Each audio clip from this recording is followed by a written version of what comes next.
Então, pessoal, vamos recomeçar aqui. Nós tínhamos visto no final da aula passada uma segunda dedução para chegar no mesmo ponto. Quer dizer, a primeira vez que nós encontramos essa matriz de rigidez do elemento de viga foi usando o primeiro teorema de Castiliano. E, em seguida, nós usamos um segundo procedimento baseado mais em conceito de equilíbrio, também que nós chegamos na mesma matriz, a mesma equação de equilíbrio discretizada do elemento.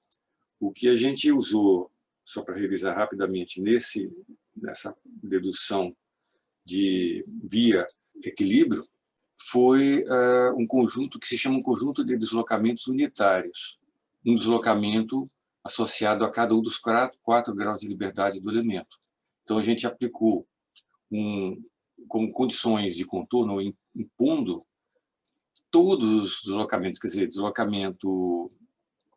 quais os deslocamentos envolvidos aqui, né? Quais os graus de liberdade? Deslocamento transversal no nó 1, quer dizer, o V1, o V2, o ângulo de rotação da seção no nó 1, então o θ1, e o θ2. Então, desses quatro deslocamentos nodais, a gente gera uma condição deformada no elemento, impondo um campo em que V1 é igual a 1, por isso que chama deslocamento unitário, e os outros três deslocamentos nulos, quer dizer, θ1 igual a 0, V2 igual a 0 e θ2 igual a 0. Isso corresponde, fica um pouco mais claro olhando essa figura aqui, isso aqui é a curva elástica correspondente àquele primeiro caso que a gente viu. V1 igual a 0, θ1 aqui 0, θ2 0 e V2 0. Isso aqui é um caso 1.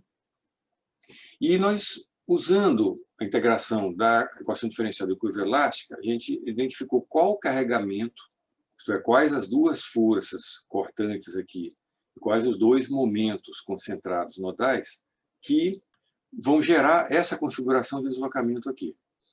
Esse conjunto de esforços são esses quatro valores aqui, em termos da geometria e do material do elemento.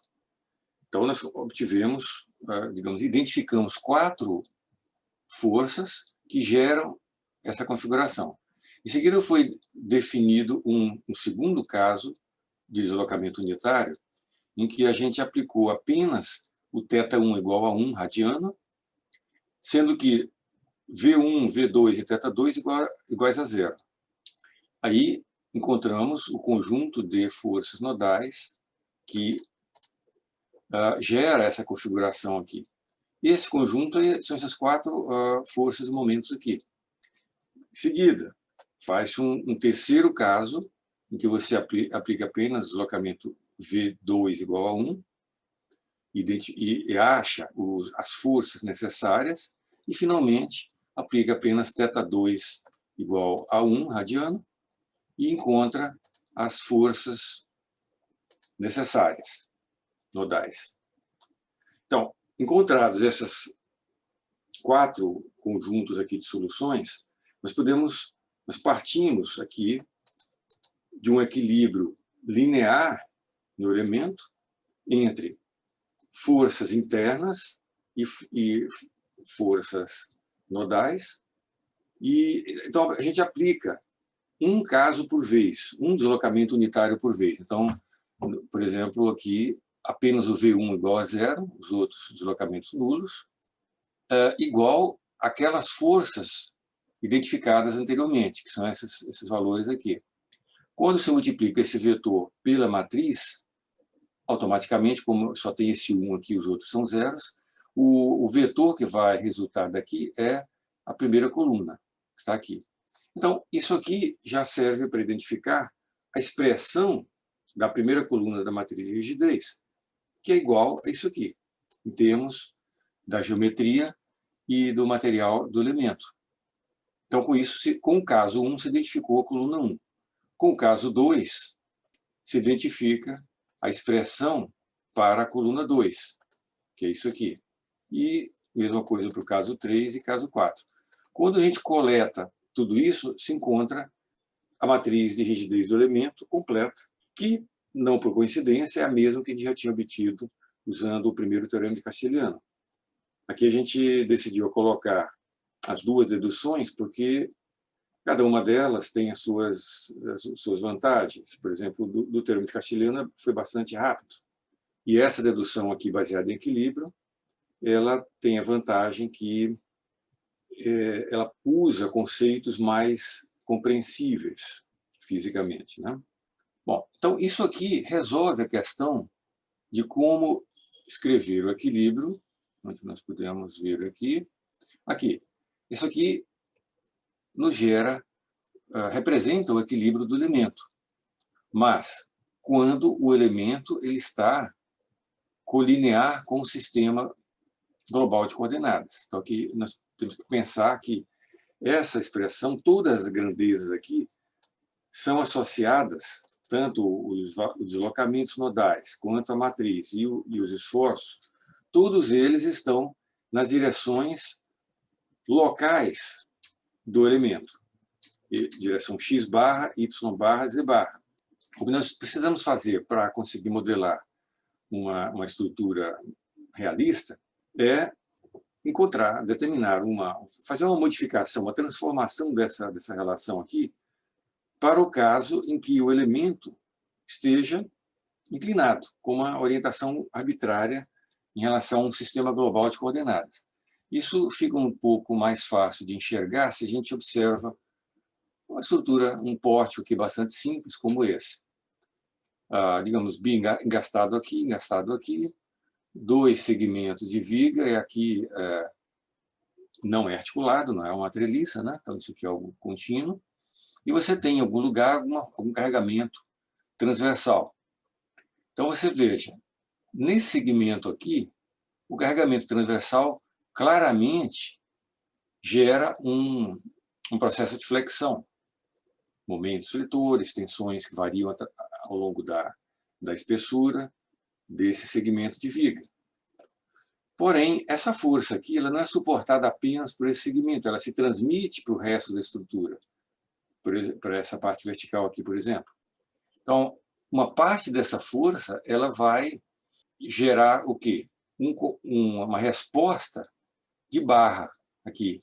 Então, vai haver uma contração, nesse caso aqui, na direção axial, comportamento típico de barra. E vai também, até por causa dos momentos concentrados que terão aqui, momento interno, e também a componente transversal de cortante que vai vir aqui, esse segmento aqui, ele vai também sofrer flexão. Então, você observa, esse componente aqui, ele não vai sofrer apenas flexão, ele vai sofrer também comportamento de barra, comportamento de tensões e deformações puramente axiais. E isso é a regra em qualquer pórtico, em qualquer estrutura que não seja articulada, que não seja treliça, né? Qualquer estrutura plana ou espacial, uma força aplicada em algum lugar, ela se transmite em todos os elementos da estrutura e gera, em praticamente todos os locais, ambos os comportamentos, flexão e esforço normal, puro, de barra. Isso se a estrutura for plana e o carregamento for plano, que nem esse desenho aqui. O carregamento e a estrutura estão contidos todos no mesmo plano. Então, toda a flexão ocorre, quer dizer, todos os deslocamentos ocorrem no mesmo plano, a flexão ocorre no mesmo plano e a deformação axial também ocorre no mesmo plano.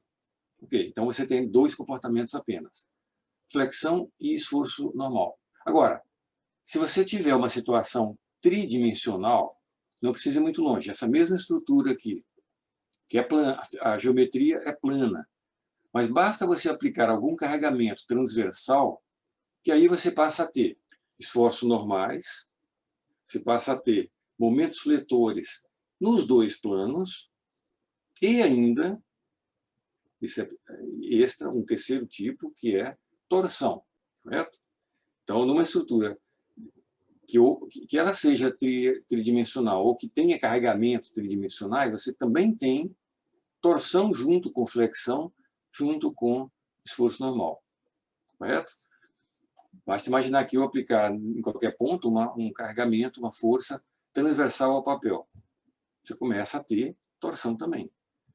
Como nós estamos iniciando esse assunto, nós vamos tratar aqui apenas do caso inicial, que é a situação plana, em que não vamos incluir aqui na formulação torção.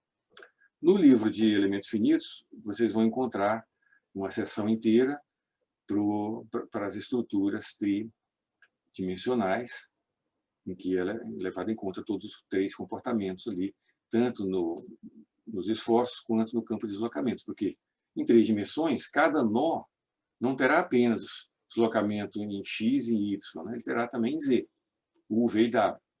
E você não terá apenas rotação em torno do eixo z, você terá rotação em torno de z, em torno de x e em torno de y.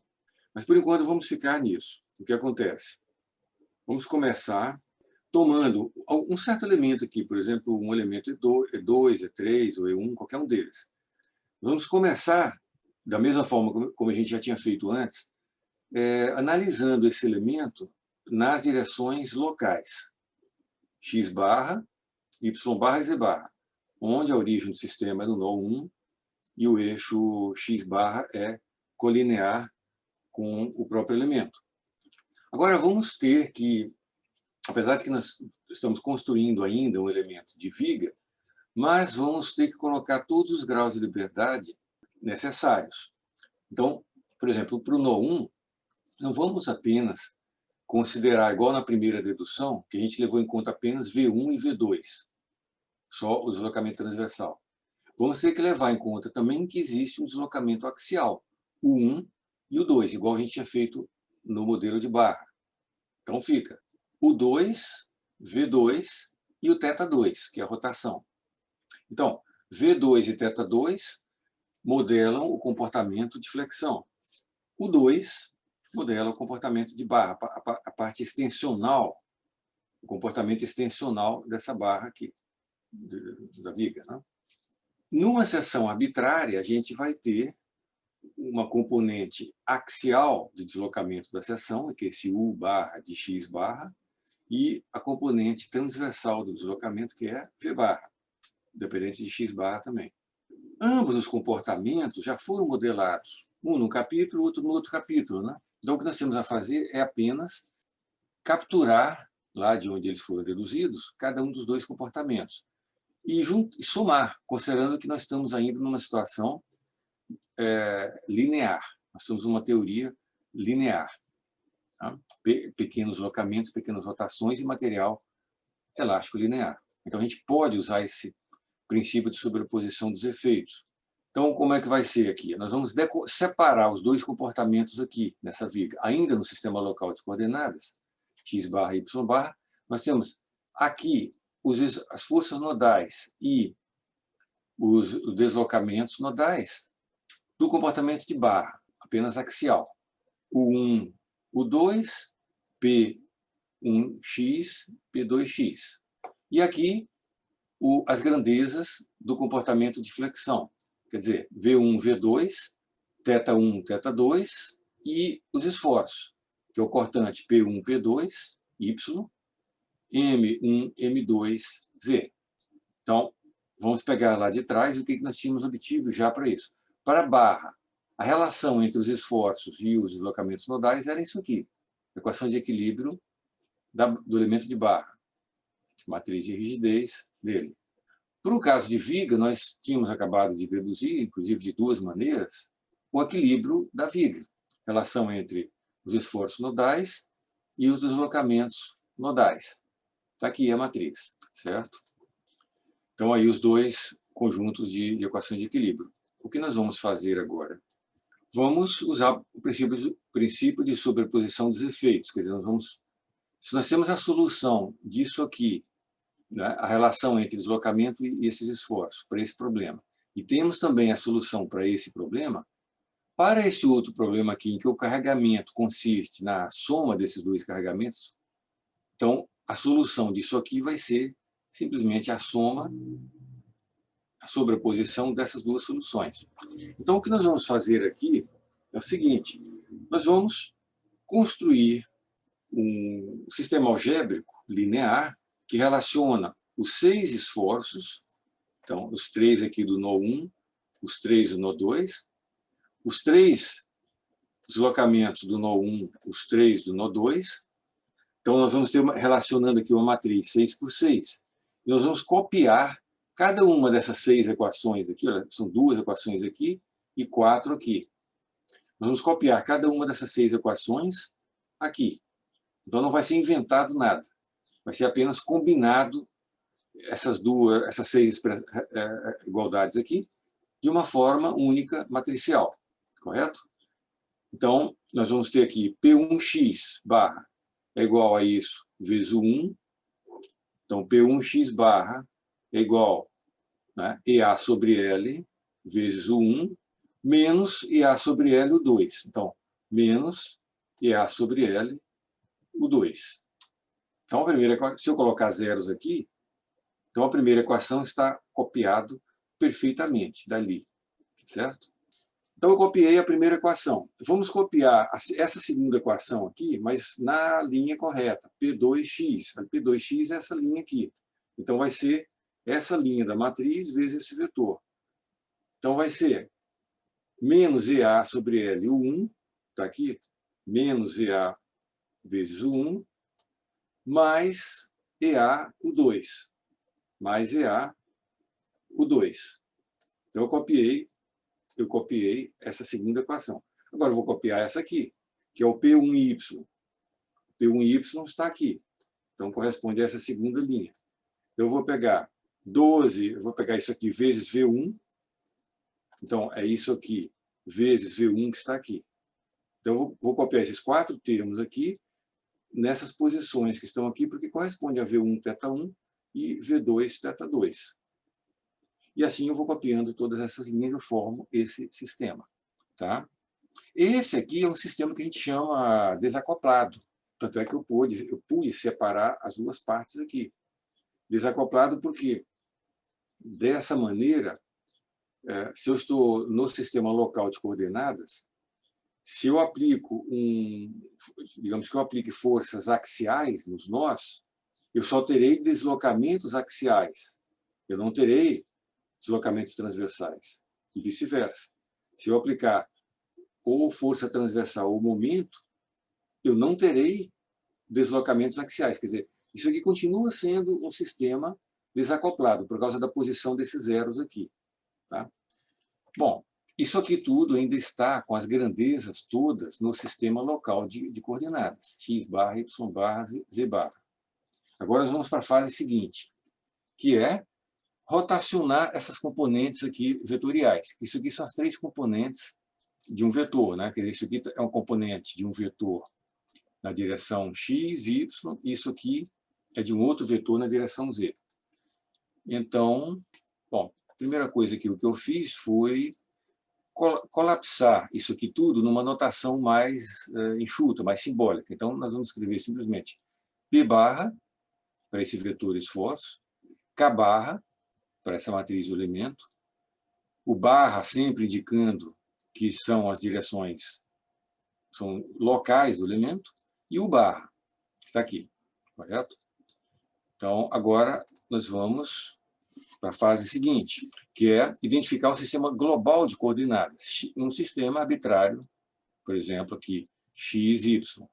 Seria, no caso da gente voltar a essa figura aqui, esse exemplozinho aqui, eu vou ter em cada elemento aqui um sistema local. Por exemplo, no elemento 1 eu posso ter um sistema em que a origem está aqui nesse nó e o x barra vai para lá. No elemento 2, o x barra pode ter origem aqui e vai nessa direção.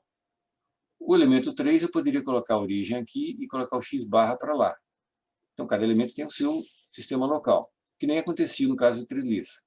Agora, para analisar a estrutura, eu vou gerar um sistema global de coordenadas. Um sistema óbvio seria colocar a origem aqui e um eixo x sem barra, um x global, por exemplo, para cá, um y global para lá e um z transversal. Então, agora, o que nós vamos fazer vai ser representar cada elemento em relação ao sistema global, que é isso aqui. O sistema global está aqui, eu posso transladar qualquer elemento e colocar com a origem coincidente. Então, a origem do sistema local x barra, y barra, eu coloco junto aqui do eixo x global. Então, eu tenho aqui os dois sistemas. Esse aqui, que é o global, e esse aqui, o local. Como a situação é plana, nós estamos considerando aqui ainda uma estrutura plana, a relação entre os dois sistemas de eixos é dada através apenas de um único parâmetro, que é esse ângulo aqui entre o eixo global, x, e o local, x barra. Igual exatamente a mesma coisa que foi feito no caso da treliça.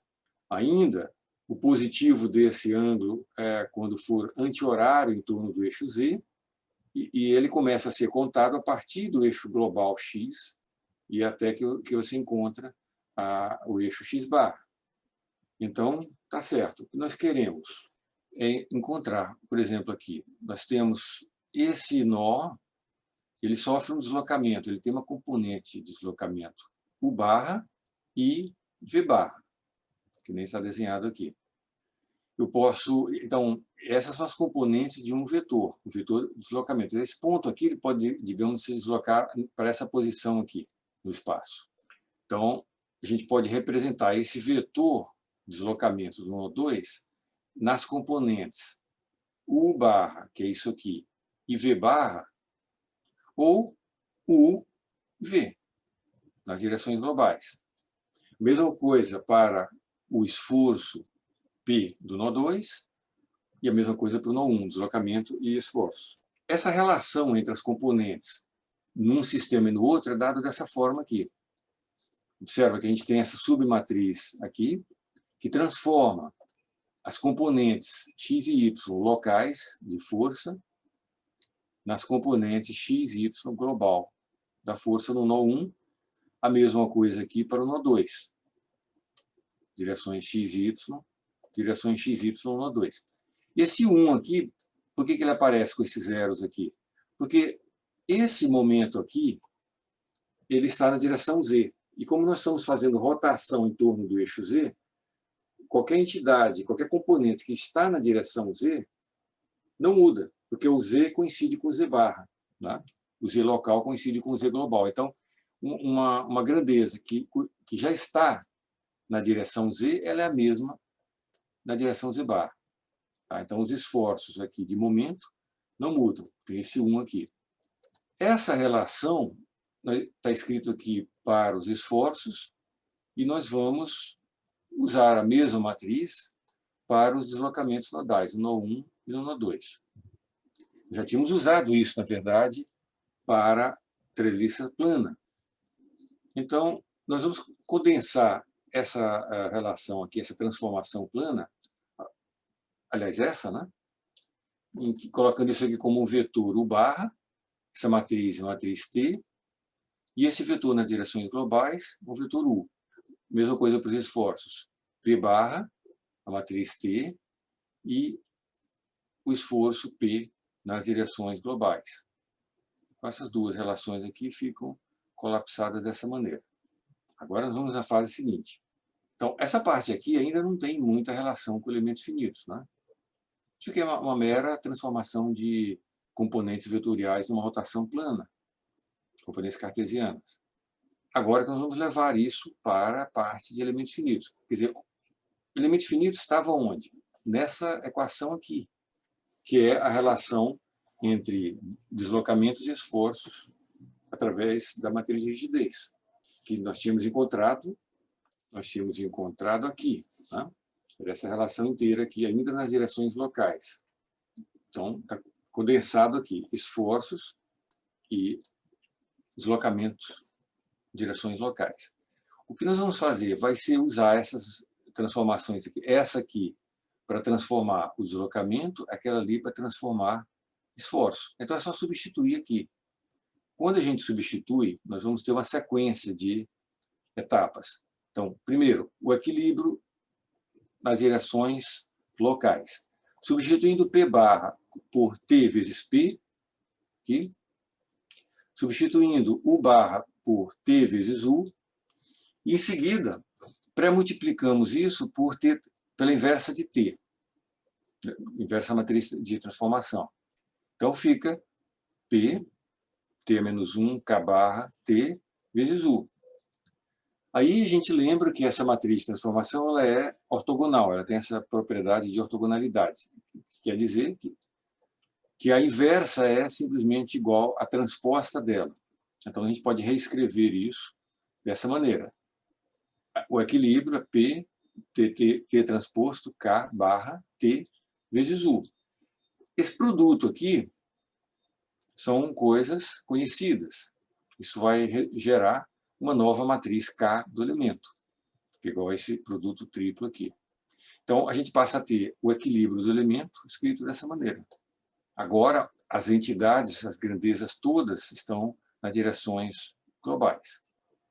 Esse produto aqui ele não é tão difícil de ser feito explicitamente, ainda mais hoje em dia que a gente pode usar um manipulador simbólico de equações.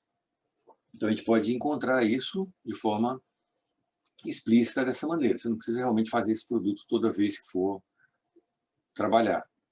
Você já pode usar diretamente isso, onde C e S, C é cosseno de psi, S é seno de psi, A e B estão definidos aqui, A e B, e assim por diante. Você tem todos os termos. É isso aqui que vocês vão usar nos exercícios, etc. Correto? Ô, professor, Oi. só eu me perdi um pouco aí. O KE seria a matriz de rigidez depois da transformação, né? Isso. Então, ela já Ok. está apta, ela representa a rigidez nas direções globais. Quer dizer, se você aplicar uma força na direção x global, aí ela vai responder com um deslocamento em x global, com um deslocamento em y global, etc. Entendi. Obrigado. Então, essa matriz, essa relação aqui é aquela que a gente vai poder usar para realmente analisar um pórtico plano. Então, vamos ver isso através de um exemplo. Vou pegar esse pórtico plano aqui, que deve ser o mais simples que existe, né? Engastado aqui, com esse apoio simples ali, uma força única ali, que tem uma certa orientação, comprimentos, seção transversal diferente, uma parte e a outra. O que a gente faz? A modelagem, nós vamos usar, nesse caso aqui, apenas dois elementos finitos de viga. Um elemento para essa parte e outro elemento para aquela parte. Sempre que você tiver ausência de carga distribuída, você pode fazer isso. E você, inclusive, vai encontrar a solução de elementos finitos, vai ser uma solução exata, correspondente às equações diferenciais. Tá? Então, quando você tiver um certo trecho com carga distribuída, aí sim é bom você colocar mais de um elemento, porque aí você passa a ter uma aproximação. O método não vai produzir mais uma solução exata. Tá? Então, nesse caso aqui, basta a gente usar esses dois elementos. Primeira coisa, vamos percorrer ali os dados necessários. Você vai ter que ter uma tabela de coordenadas nodais, 3 nós apenas, uma outra tabela com os dados de conectividade. Então, eu usei a conectividade de que forma? Mais simples aqui. Para o elemento 1, os nós I e J são os nós globais 1 e 2. Para o elemento 2, os nós globais dele são 2 e 3. Dessa forma aqui. Então, o nó I do elemento 2 é o nó 2. O nó J do elemento 2 é o nó global 3. Aqui, dados de força e deslocamento prescrito. Então, a gente tem, olha, nó 1, U, V e θ igual a zero, já que é um engaste. No nó 3, o que nós vamos ter vai ser apenas U e V. U e V igual a zero.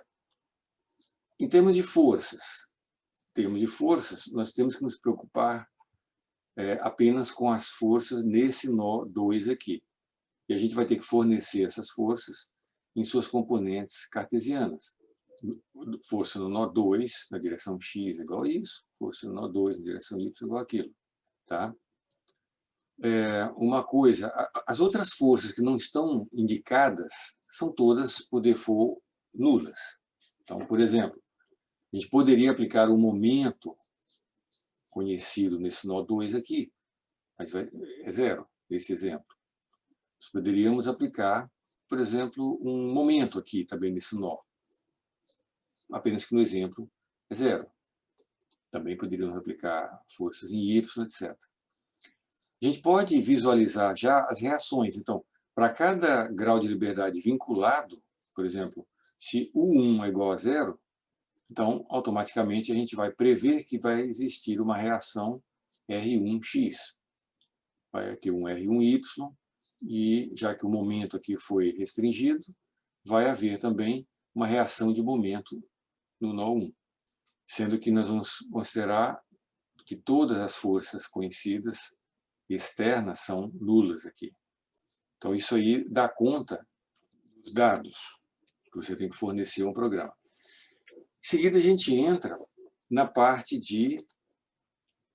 nas etapas de solução, do processamento. Então, a primeira etapa vai ser calcular a matriz de rigidez de cada um dos elementos. Apenas dois. Nós temos a expressão já fechada, que nós já tínhamos obtido para a rigidez de qualquer elemento. Então, a única coisa que nós precisamos, basicamente, é identificar para cada elemento qual é o comprimento dele e qual é o ângulo. Então, o elemento 1, o ângulo é 90, o elemento 2, o ângulo é 0. Lembra por que esse ângulo é assim e é assim?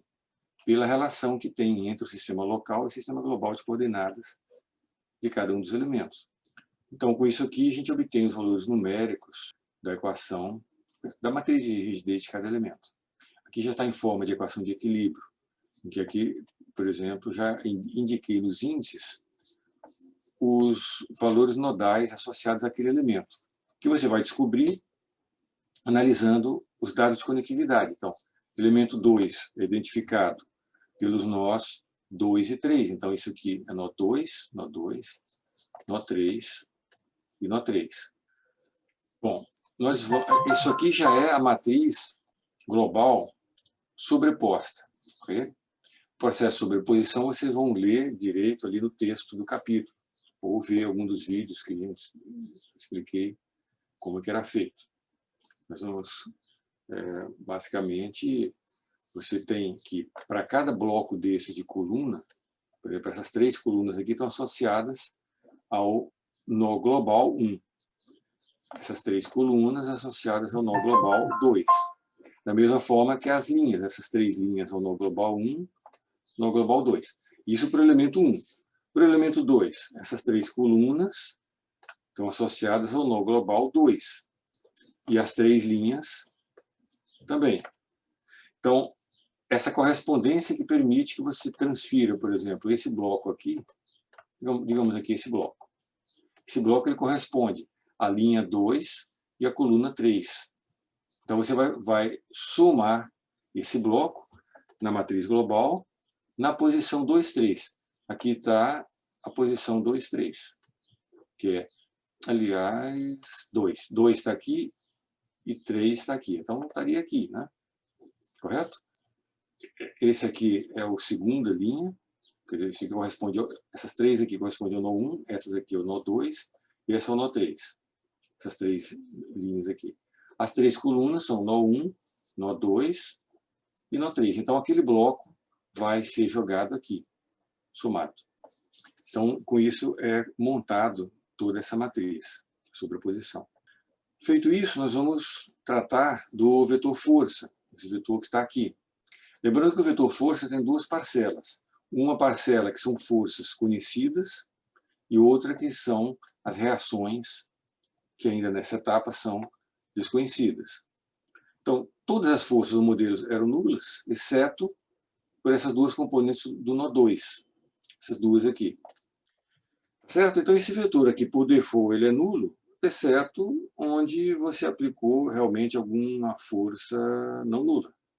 Então, inclusive, o próprio processo de cálculo num programa, você vai ter uma subrotina, em que, bom, primeiro o programa principal vai definir uma área, vai dimensionar uma área, em que o tamanho dela é o número de grau de liberdade do modelo, o número de grau total do modelo, que vai ser o quê? 3 vezes o número de nós, nesse nosso caso aqui de pórtico plano.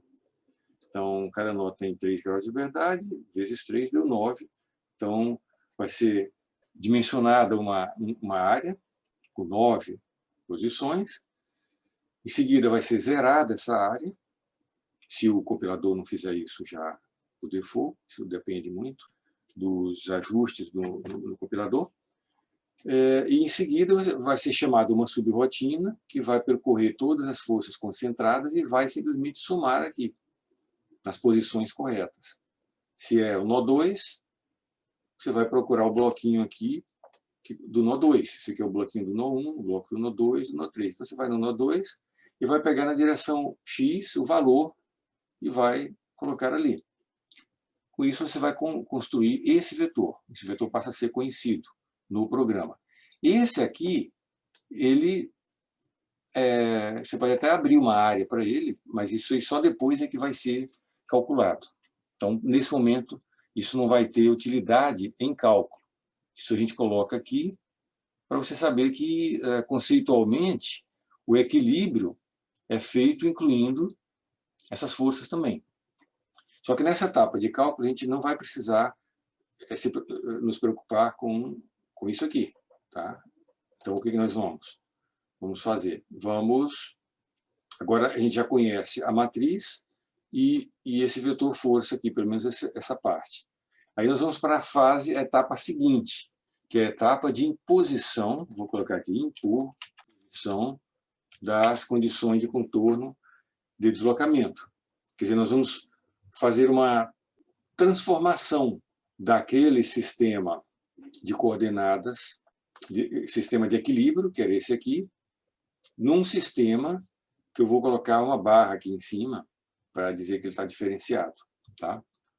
E, só para lembrar, esse primeiro sistema de equilíbrio que nós temos aqui, ele representa o equilíbrio da estrutura sem levar em conta como que ela está vinculada. Você observa que até esse momento aqui, nós calculamos tudo isso, mas não falamos ainda que, de fato, ela está vinculada de uma certa maneira. Então, isso aqui representa, essa matriz aqui representa a rigidez intrínseca da estrutura, ela por si, se ela estiver solta, flutuando no espaço. Tá? Então, agora que nós vamos incorporar as informações da vinculação. Isso vai significar modificar essa rigidez aqui da estrutura. Nós vamos inclusive, incrementar a rigidez, tá certo? Então, isso significa... Como é que vai ser feito o processo? De novo, vocês vão ler isso aí novamente no texto, mas a ideia, as etapas básicas desse procedimento são bastante simples. Se você tem, por exemplo, que o deslocamento 1 tem que ser restringido, quer dizer, o 1 tem que ser igual a 0, então você vai modificar essa equação ali, essa equação aqui, você vai modificar simplesmente zerando a linha 1, você zera essa linha inteira da matriz, e zera o lado direito também da equação, e zera também a coluna 1. E o que mais? Se você tem aqui que o V1 tem que ser 0, você vai zerar a linha correspondente a V1, tanto na matriz quanto no vetor, e vai zerar a coluna correspondente ao V1 da matriz, quer dizer, o V1 está aqui. Então, essa coluna aqui, que multiplica esse V1, ela vai ser anulada. Então, assim você vai criando uma outra matriz, que é isso que eu estou chamando aqui de K-barra. Isso você vai fazendo para cada um dos graus de liberdade restringidos. Então, você tem 3 aqui, U, V e θ. Então, essas U, V e θ aqui vai ser zerado, tanto as linhas quanto as colunas. O que mais? Nesse nó você vai ter U e V do nó 3. Então, U e V do nó 3, você vai zerar então essas duas colunas aqui e as linhas correspondentes na força. Pronto, então você fez a primeira fase do processo de modificação do sistema, de incorporação das condições de contorno. Aí você faz a complementação desse processo. Você simplesmente joga qualquer número aqui na diagonal. Eu coloco 1. Pronto. Agora você tem uma nova matriz, que não é aquela mesma inicial, Essa matriz ela não é mais singular, então ela pode ir para a fase seguinte, que é a etapa de solução. Você vai chamar uma subrotina do método de Gauss, por exemplo, e fornecer a matriz e o vetor, e vai receber de volta o vetor solução. Automaticamente, o vetor solução vai vir com 0, 0, 0 aqui e 0, 0 ali. Isso vai ser automático, você não vai ter que fazer mais nada. Esses 3 zeros aqui vão vir automaticamente, junto com esses aqui. E vai surgir, nos graus de liberdade que não foram restringidos, vai surgir o que era para surgir. São os deslocamentos, então, nesse nó 2 e a rotação nesse nó 3 aqui, que é esse valor aqui. Então, isso aqui tudo nas direções globais de coordenada. Então, está aqui o deslocamento do nó 2 e aqui o deslocamento do nó 3, tá certo?